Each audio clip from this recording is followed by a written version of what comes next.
गौती, घाघरा जैसी दो मुख्तलिफ मिजाज की नदियों के दरमियान दरियाए तमसा के किनारे बसा हुआ है तारीख के बहुत सारे वाकयात और हादसात का गहवारा जिले आजमगढ़। कभी सूर्यवंशी तो कभी चंद्रवंशी राजाओं की जेर हुकूमत रहा और कभी काशी, कभी कौशल, कभी जगदा और कभी जौनपुर सल्तनतों का हिस्सा बना। मौर्य, शंग और गुप्ता रियासतों की जेर निगरानी रहा तो कभी यहां मल्ल राजाओं की तलवारें चमकी तो कभी बाहर की फौजों की। मुगल बादशाह जहांगीर ने सन 1609 में कनूज के एक जागीरदार अभिमन्यु सिंह गौतम को यहां का हाकिम ना बनाया होता तो भला इसका नाम आजमगढ़ क्यों पड़ता। आजमगढ़ बसाने वाले आजम खान अभिमन्यु सिंह की नस्ल से थे। आजमगढ़ को बसाने वाले राजा आजम खां की याद अब बहुत कम लोगों को आती है। इनके किले की बाकियात भी अब रफ्ता रफ्ता सफ़े हस्ती से नाबूद होती जा रही है। दौरे हाजिर में आजमगढ़ जिला शहर की शक्ल इख्तियार करता जा रहा है। यहाँ उर्दू कॉलेजेस, इस्लामी मदरसे और अंग्रेजी स्कूलों की तादाद दिन ब दिन बढ़ती जा रही है। यहाँ पर मस्जिदों की तादाद अच्छी खासी है। ऊंचाई से देखने पर एक खूबसूरत शहर दिखाई देता है। यहाँ का तालीमी मेयार बहुत अच्छा है। लोग अंग्रेजी के साथ साथ बच्चों को अरबी के साथ उर्दू तालीम दिलाने में फख्र महसूस करते हैं। इस वजह से यहाँ मेयारी उर्दू बोली जाती है। लेकिन सड़कों के साथ देखा जाए तो बड़ी पतली पतली सी गलियां आज भी मौजूद हैं। इन तंग गलियों में लोग अपनी अपनी सवारियों के साथ बड़ी मुश्किल और तकलीफ से गुजरते हैं।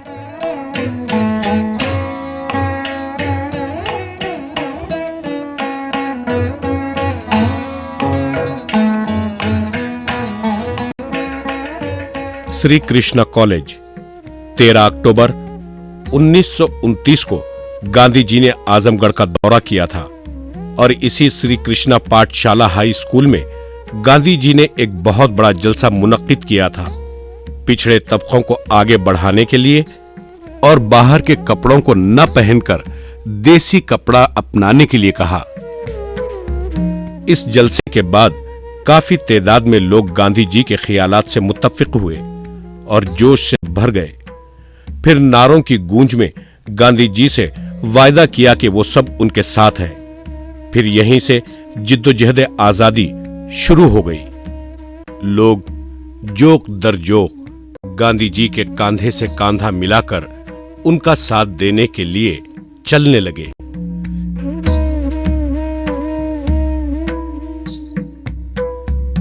उसके दूसरे ही दिन यानी 14 अक्टूबर को उन्होंने अपने दस्ते मुबारक से खादी विद्यालय का संग बुनियाद रखा। यहां भी अपनी तकरीर में वही चीजें दोहराई जो उन्होंने श्री कृष्णा कॉलेज में कही थी। उसके बाद उन्होंने आजमगढ़ के आसपास के देहातों का दौरा किया और तंजीम को वहीं से मजबूती मिलनी शुरू हो गई। आज खादी विद्यालय खंडर सा दिखाई देता है। यहां तलबा की आज भी काफी तादाद मौजूद है, लेकिन यहां तलबा को क्लासरूम से बाहर बैठाकर तालीम दी जाती है।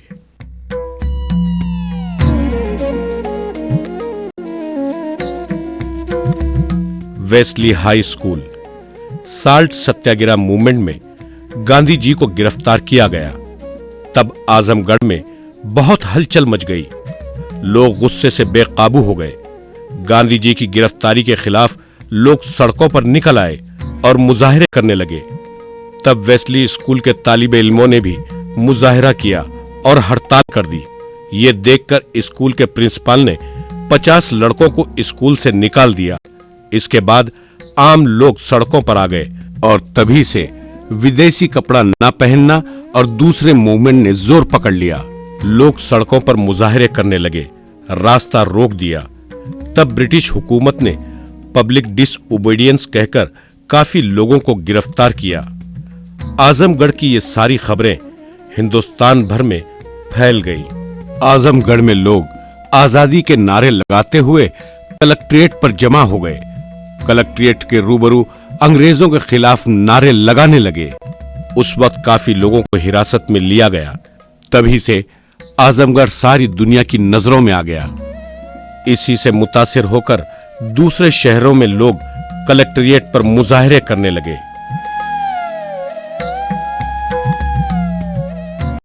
एकमात्र सेंटर था, उन लोगों ने उस बात जो मूवमेंट को दबाने की कोशिश किया, वो खुद उन लोगों ने महसूस किया कि बात ही नहीं थी और बाद में वो चली नहीं। बहुत सारे वेस्लियंस जो हुए फ्रीडम मूवमेंट में बढ़े हुए हैं। कई लोगों को मैं जानता हूँ। रघुपत राय शर्मा अपने गांव के थे, बेंचनाथ राय जी थे। रघुपत राय शर्मा तो जेल में गए थे वो करके, और उन लोगों को पहले किया गया था कि फार्म में उन्होंने किया।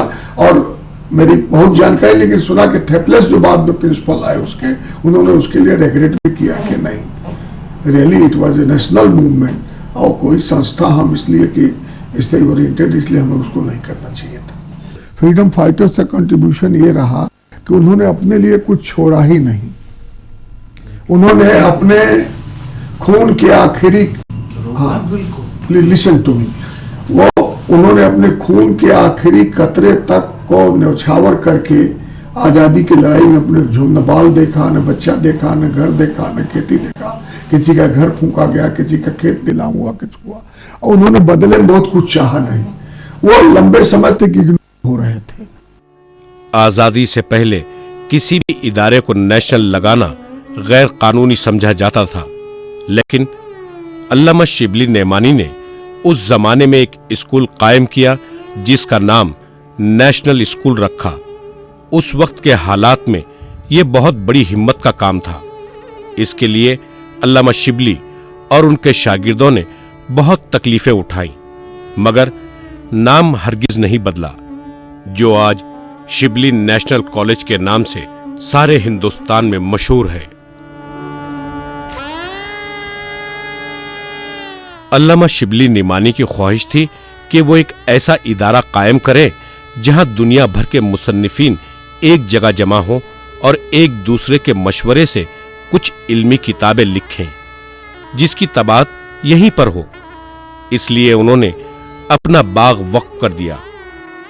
अल्लामा के गुजर जाने के एक हफ्ते बाद ही उनके होनहार शागिर्दों ने ये इदारा दारुल मुसन्निफीन कायम किया। दारुल मुसन्निफीन में बहुत सारी उर्दू की तारीखी किताबें मौजूद हैं, जो शायद हिंदुस्तान की किसी भी लाइब्रेरी में मौजूद नहीं हो सकती। उस वक्त आप जानते हैं कि नेशनल नाम लेना भी एक जुर्म था, क्योंकि अगर आप याद करें 1885 में कांग्रेस का, हमारे इंडियन नेशनल कांग्रेस का जन्म हुआ था, तो उससे 2 साल पहले नेशनल स्कूल कायम करना ये एक बहुत बड़ी बात थी।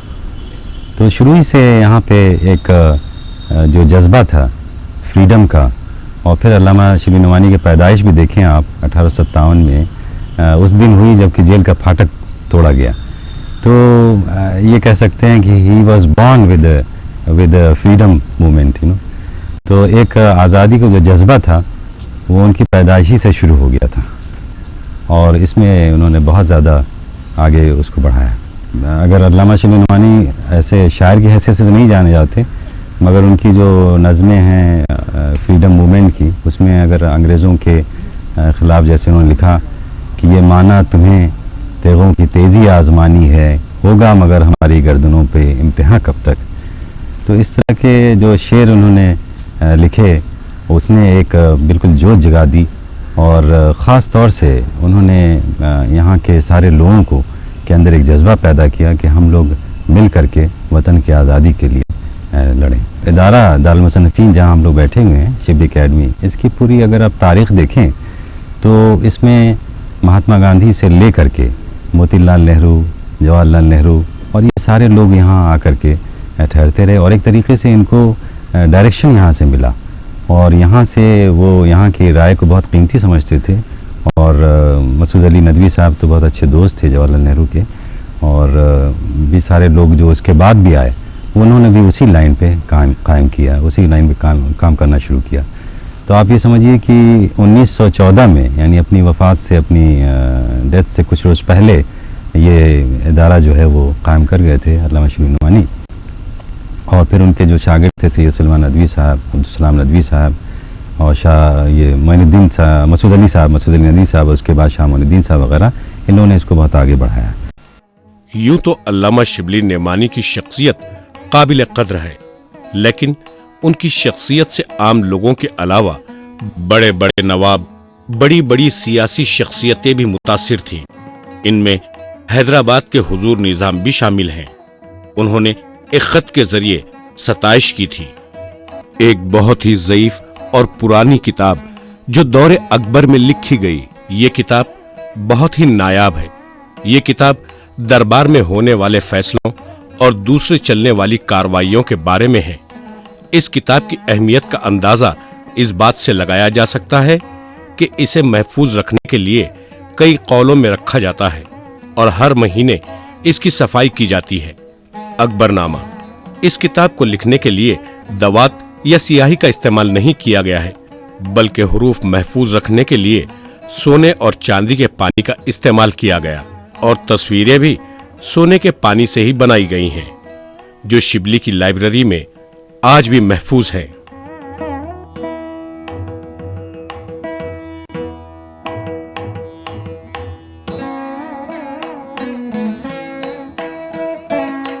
सीरतुन नबी, अल्लामा शिबली नेमानी का यह कारनामा तमाम चीजों में सबसे ऊपर है। अल्लामा ने जब सीरतुन नबी पर काम शुरू किया, उस वक्त अपने चहीते शागिर्दों को यह बात कह दी थी कि अगर मैं इन जिल्दों को अपनी हयात में मुकम्मिल न कर सकूं, तो जितना भी बचा हुआ काम है वो लोग मुकम्मिल करें। और हुआ भी कुछ ऐसे ही। उनके गुजर जाने के बाद आखिरी हिस्से उनके शागिर्दों ने मुकम्मिल किए, जो 7 जिल्दों में महफूज है। सिराए अकबर, हिस्से अव्वल और हिस्से दुव्वम दोनों आज यहाँ पर मौजूद हैं। इस किताब को हाथ से लिखा गया है और खास सियाही का इस्तेमाल किया गया। ये इतनी पुरानी हो चुकी है कि बोसीदा होती जा रही है। शिबली की लाइब्रेरी में आज ये महफूज है तो मुंतजमीन की वजह से, जो इन किताबों को बहुत ही हिफाजत से रखे हुए हैं। दूसरी जिल्द भी हमने खोल कर देखी और आंख बहुत बोसीदा हो चुके हैं, लेकिन लिखावट पड़ी जा रही है। इस किताब को भी बड़े एहतियात से यहां पर रखा गया है।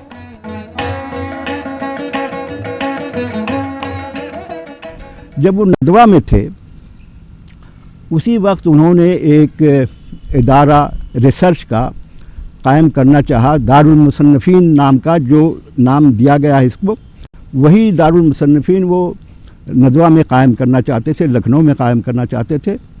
उसका मकसद ये था कि बहुत अच्छे, बहुत आला पाए के पैदा किए जाए, आथर पैदा किए जाए, जो रिसर्च बेस्ड बुक्स वो तसनीफ़ कर सके। उन्होंने उनके लिए कहा कि ऐसी सहूलतें हों कि उनको कोई परेशानी न हो कि हमारे यहाँ ये इसकी कमी है, घर में कोई परेशानी है। माली तौर पर वो चाहते थे कि जो लोग हों यहाँ पर काम करने वाले हों वो अच्छी तरह से हों, खुशहाल हों, ताकि एक सुई से ये काम हो सके। उसके मकासद में ये है कि ऐसे सिचुएशन, ऐसे हालात पैदा करना जिसमें कि एक सुई से काम कर सके रिसर्च वर्कर। और फिर उन्होंने ये कहा कि यहाँ पर जो लोग रहेंगे एक साथ रहेंगे, ताकि जो भी रिसर्च वर्कर हों, उनके मसाइल होते हैं, काम करते करते उनको कोई न कोई सवाल सामने आकर खड़ा हो जाता है, उसका जवाब वो चाहते हैं, फ़ौरन उनकी समझ में नहीं आता है। उनके साथी यहाँ पर रहेंगे तो एक दूसरे से मशवरा करेंगे, एक दूसरे से सोर्सेज का पता लेंगे कि कहाँ से ये इंफॉर्मेशन मिल सकती है। तो इस तरह से एक कलेक्टिव यहाँ पर लाइफ थी और उसी लिए उन्होंने ये रखा था कि यहीं पर रहें और एक दूसरे से मशवरे के साथ आगे बढ़ें। और फिर उसके साथ साथ उन्होंने कहा कि क्या काम यहाँ होगा, रिसर्च का काम होगा। तो वो सब किताबें यहाँ ट्रांसलेट होकर के उर्दू में आएँ और यहाँ पर लोग तसनीफ़ करें और साथ साथ यहाँ पर प्रिंटिंग का भी काम। तो एक ही जगह पर तमाम चीज़ों को उन्होंने कहा कि समेट जाना चाहिए।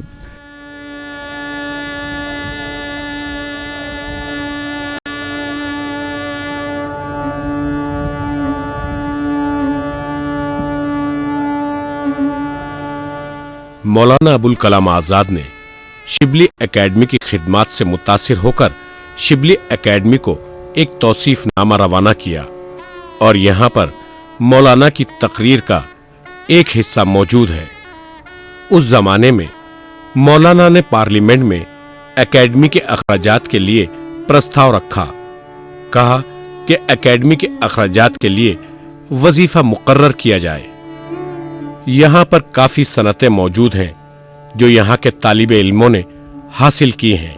सैयद सलमान नदवी के ज़माने में और उसके बाद मसूद अली नदवी के ज़माने में यहाँ के बहुत सारे तलबा को सदारत हिंद की जानिब से कई तौसीफनामे मिले जो यहाँ लाइब्रेरी में आज भी मौजूद हैं, जिन्हें काफ़ी एहतियात से यहाँ पर रखा गया है।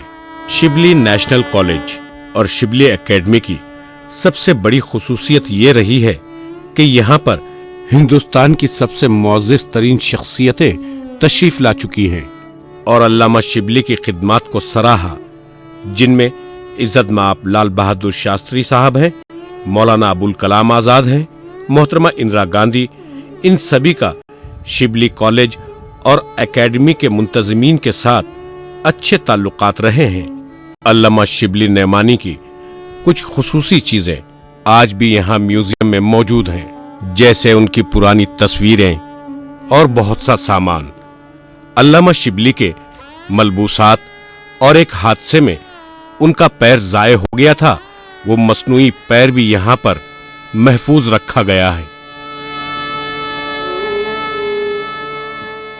लेकिन काम कुछ इतने अच्छे तरीके से हुआ कि पूरे हिंदुस्तान में तो धूम मची ही, बाहर की दुनिया में यानी जैसे कैम्ब्रिज के जो प्रोफेसर्स थे उनकी तवज्जो हुई, जो पर्शियन के, उर्दू के, अरबी के जो थे, तो वो यहाँ पर ख़त लिखने लगे कि भाई फ़लाँ चीज़ हमको आप दीजिए, फ़लाँ चीज़ दीजिए।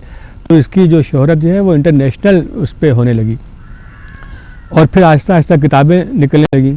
तो किताबों के छापने का इनका प्रोग्राम ये था कि एक तो जो सबसे बड़ा निशाना जो यूरोप का था वो इस्लाम के पैगंबर प्रॉफिट साहब पे था।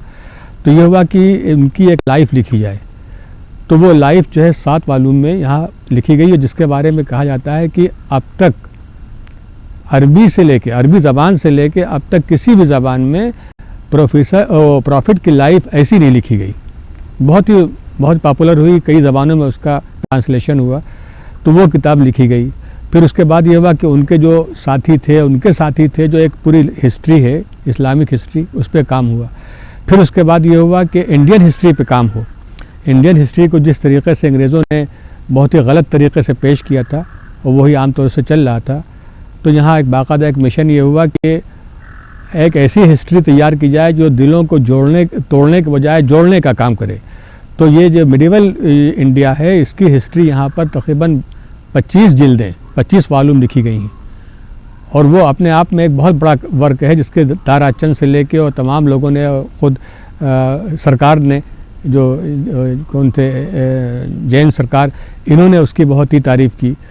फिर उसकी वजह से ये यहाँ पर एक ऐसा माहौल बना कि जो फ्रीडम मूवमेंट था, जब ये किताबें निकली और यहाँ का एक जर्नल निकलता है मंथली मारिफ के नाम से, वो इतना पॉपुलर हुआ, इतना उसकी इज्जत मिली कि उसकी वजह से लोग बहुत इसकी तरफ मुतवज्जे हुए। शिबली एकेडमी के बारे में आपने देखा वो कितनी अहम किताबों को महफूज रखे हुए हैं और कितनी कीमती किताबें यहाँ के रिसर्च स्कॉलर्स लिखते हैं। एक सबसे खास बात यह है कि इस्लामी और तारीखी रिसर्च करने के लिए कई तलबा यहाँ आते हैं। यहाँ उनके क़ियाम का माकूल इंतज़ाम है, उनकी यहाँ रहनुमाई की जाती है, मालूमात दी जाती है। ये तो बिल्कुल आपको मामूली सी बात लगेगी, ये तो हर यूनिवर्सिटी में किया जाता है, लेकिन यहाँ पर सभी मालूमात, मदद और रहनुमाई के अलावा जब रिसर्च मुकम्मिल हो जाती है तो उस किताब की तबात भी यहीं पर की जाती है। तबात के बाद उसे सेल्स काउंटर पर भेज दिया जाता है। दारुल मुसन्निफीन में आने वाली कुछ मुअज़्ज़िज़ शख्सियतों की तस्वीरें भी यहाँ आवेज़ा हैं, जो शिबली नेशनल कॉलेज और एकेडमी की खिदमात से मुतासिर थे और यहाँ का दौरा किया। तमाम चीज़ों को देखकर उनकी काफ़ी सराहना की और एकेडमी की माशी मदद के वायदे किए। जो बाद में खोखले साबित हुए। लेकिन यहाँ के मुंतजिमीन के हौसले पस्त नहीं हुए। वो आगे बढ़ते रहे और आगे बढ़ते रहे बिना किसी मदद के।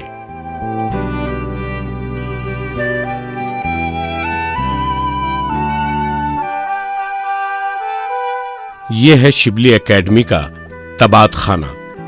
यहीं पर सारी किताबों की तबात की जाती है जो तलबा यहां आकर अपनी काविशों से रिसर्च करने के बाद लिखते हैं। और यहां पर एक साहब की बहुत बड़ी जिम्मेदारी होती है कि वो इमले की गलतियों को देखें और उन्हें दुरुस्त करें। ये बहुत बारीक बैनी का काम है। छपने वाली किताबों को इस स्टोर रूम में रखा जाता है। उनकी किताबें यहाँ से छपती हैं और वो वही असल दारुल मुसन्निफीन की आमदनी का ज़रिया भी है। अब तक यहाँ से इस तरह के लोगों ने 250 के करीब किताबें लिखी और वो बिल्कुल रिसर्च वर्क होता है, तहकीक से, मेहनत से। आपको हम फीस देंगे तो उससे अंदाज़ा होगा कि यहाँ कैसी किताबें लिखी गई हैं। उसके अलावा एक शक्ल ये होती है कि यूनिवर्सिटी के लोग आते हैं, कॉलेजों के लोग आते हैं, वो भी रिसर्च करते हैं, या मदारिस के उलमा हजरात आते हैं, या कोई साहब इसी तरह की किताब लिखते हैं तो वो पूछते हैं कि हमारे ख़त लिख करके मालूम करते हैं कि हाँ इस पर मैटर है, तो वो भी आके यहाँ क़याम करते हैं। उनको करने की सहूलत तो दी जाती है। कमरे हैं जिसमें रहते हैं, अपना हफ्तों रह करके, महीनों रह करके अपना मवाद। ये डॉक्टर अब्दुल हक साहब, प्रोफेसर अब्दुल हक दिल्ली यूनिवर्सिटी के हैं, वो भी कई महीने तक यहाँ रहे हैं। वही कमरा है कोने में, उसी में रहते थे। और भी बहुत सारे स्कॉलर और बाहर के भी आते हैं, लेकिन वो ज़्यादा रहते नहीं, लेकिन लंदन से भी आए, सऊदी अरबिया वगैरह से आते हैं, मिस्र से आए, सीरिया से आए, इस तरह से भी लोग आते हैं। 2-4 दिन में अपना काम करके चले ले जाते। निजामाबाद जो आजमगढ़ से 18 किलोमीटर की दूरी पर वाक़ है। यूं तो निजामाबाद देखने में छोटा सा जिला है, सिर्फ हिंदुस्तान ही नहीं सारी दुनिया में मशहूर है ब्लैक पोट्री के लिए। यहाँ काली मिट्टी से बनाए गए हम अक़साम के बर्तन और चीजें बनती हैं, जैसे गुलदान और सजावट की बहुत सारी चीजें। इनकी बनावट की खास बात यह है कि ये काली मिट्टी से बनते हैं।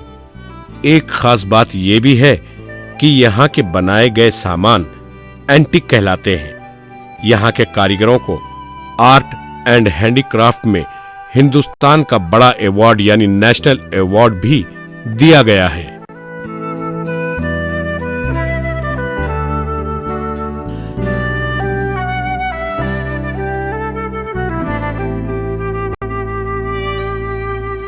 ये काली मिट्टी बहुत चमकदार होती है। पहले इस मिट्टी को सुखाया जाता है, फिर उसे लकड़ी के एक कुंदे से कूटा जाता है। जब वो मुलायम हो जाती है तो उसे आटे की तरह गूंदा जाता है। आजमगढ़ जनपद की संस्कृति साझी संस्कृति है। इसकी विरासत साझी विरासत है। उर्दू अदब, हिंदी अदब दोनों के माध्यम से संस्कृति का जो विकास होता है, उसके अतिरिक्त कला के क्षेत्र में निजामाबाद की जो मिट्टी के बर्तन बनाने की कला है, उसने पूरी दुनिया में हस्तशिल्प, आजमगढ़ जनपद की जो संस्कृति और हस्तशिल्प, वास्तुशिल्प की कला थी, उस कला का जो अन्वेषण किया, उसका विकास हम देखते हैं निजामाबाद की मिट्टी के बर्तन में। और बिल्कुल मिट्टी के बर्तनों के माध्यम से जो कलाकारी प्रस्तुत की जाती है आज भी निजामाबाद में, वो पूरी दुनिया में मशहूर है। यहाँ का गुरुद्वारा खास अहमियत का हामिल है। यहाँ गुरु नानक जी के खड़ावे मुबारक मौजूद हैं। कहते हैं गुरु नानक जी यहां तशरीफ लाए थे। उस वक्त के कुछ जंगी हथियार, उनके हाथों से लिखी हुई ग्रंथ साहब भी यहां पर महफूज है। मशहूर हिंदी के कवि श्री अयोध्या सिंह हरिओत का यह पैदाइशी मुकाम है। सूफी सैयद निजामुद्दीन, जिन्हें सेंट भी कहा जाता है, उनकी मज़ार मुबारक भी यहीं पर मौजूद है। इस जिले को राजा मुबारक ने बसाया, इस वजह से इसका नाम मुबारकपुर हुआ। यह हिंदुस्तान में इसलिए भी मशहूर है कि यहाँ बनारसी साड़ियों का काम होता है, जो न सिर्फ हिंदुस्तान बल्कि सारी दुनिया में मशहूर है। अशरफिया अरबी यूनिवर्सिटी ये एक ऐसी मुकम्मिल जामे अरबी यूनिवर्सिटी है जहां तलबा को आलिम, फाजिल, कारी, हाफिज बनाने में हर तरह की मदद की जाती है। यहाँ क़याम व ताम का भी माकूल इंतजाम है। मुबारकपुर एक और ख़ास चीज़ के लिए मशहूर है। यहाँ पर हर घर में बनारसी साड़ी की कढ़ाई और बुनाई का काम हर वक्त चलता रहता है। यहाँ मर्दों के साथ साथ औरतें भी कांधे से कांधा मिलाकर काम करती हैं। यहाँ पर तकरीबन 90% साड़ी का काम ही होता है। ये साड़ियाँ हिंदुस्तान के अलावा दुनिया के कोने कोने में रवाना की जाती हैं। यहाँ मजदूर जो साड़ियों की कढ़ाई और बुनाई करते हैं, खास ख्याल रखते हैं रंगों का, और ऐसे खूबसूरत रंग बुनाई और कढ़ाई करते हैं कि आंखें साड़ियों को देखते हुए थकती नहीं।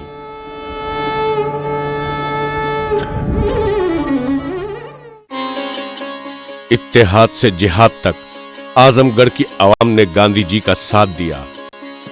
गांधी जी का ख्वाब खादी विद्यालय का, वेस्ली कॉलेज का, अल्लामा शिबली की दागबेल शिबली नेशनल कॉलेज का,